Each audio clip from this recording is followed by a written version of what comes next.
I thought that was a game of just an incredible defensive effort in the first half. And my team really focused, locked in. The people we wanted shooting were shooting, and we made a couple mistakes and they got us. But in the second half, because our offense was disjointed, we went away from the discipline, and not discipline like individual on one player, but like the discipline, the team defense that we were playing in the first half, which, I mean, we turned them over, we did everything we wanted to do. You know, if we don't score, that's got to be okay. It just didn't seem okay in the second half. We let the game get away from us because we had offensive hangover. That's shameful for such an experienced team that I have. And then suddenly we lost our assignments, but we didn't think about it because we were still, I believe we just missed that shot. And we just, you know, turned it over. And we got really into ourself, not selfishly, I love my team, but just into ourselves. Didn't realize, well, gee, you know, Greenwell and Brown are on fire right now, and you got to wake up and make an adjustment there and stick to the game plan on the defensive end. So credit to Duke for sure. Great performance by those two. And you know, somebody like Kendall hitting a couple shots that we were inviting him to take, when she hit them, kind of broke our back a little bit. But I mean, they played great team basketball and they stayed committed and faithful. And we lost our faith a little bit, and we had to wake up, and it was a little too late. Questions?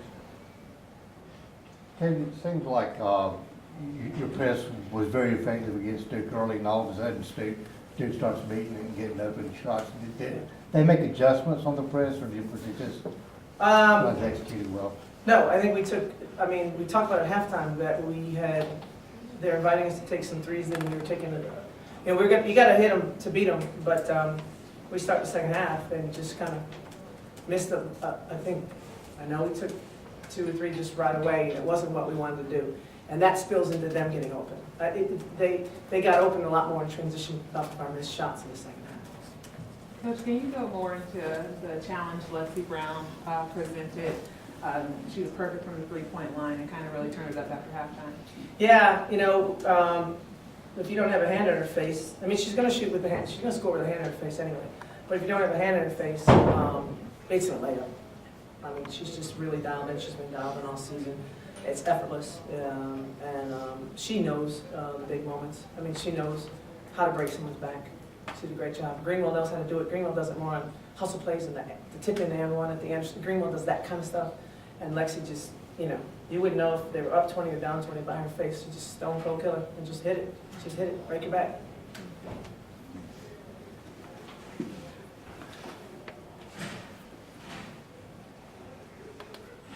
When they went to the lineup with the bigs in it, and suddenly you got somebody 6'4" that's outplaying the top on the defense, how does that change your offense?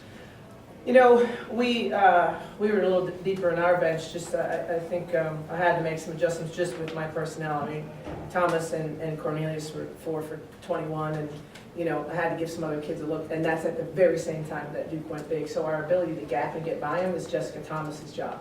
She can, if you go big, we're going to screen, and she's going to get in the gap. She's going to create havoc. At that particular time, I didn't have her in, so it was just a bad combination of timing. They went big, and our guard that can burn them for it, I didn't have him. So. I'm going to ask you one more question before I relinquish the mic. I ask you this every year you come. Right. This is again, and I mean, is it any different when you come home to play this game? It's a little far removed now, unfortunately, the Gray and the Temple. It's a wonderful place. The crowd is so sweet. But this was a top 16, top 17 matchup that dominates any personal feeling I would have had, because each team that plays in Cameron, it's their journey. It's really not about me. But it is wonderful. It's wonderful. Thanks. So obviously Duke came out looking much different on offense than they did last year when they missed 25, I think it was 25 straight shots against you guys last year.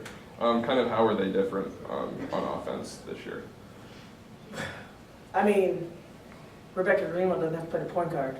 And so when she has the ball, you know where she is, because you know you got one person on the ball, and if you coach defense the way I do, half of the rest of the people are got an eye on the ball, right? So you got 3 people at the ball. Well, she was playing a lot of point last year, so we didn't lose her.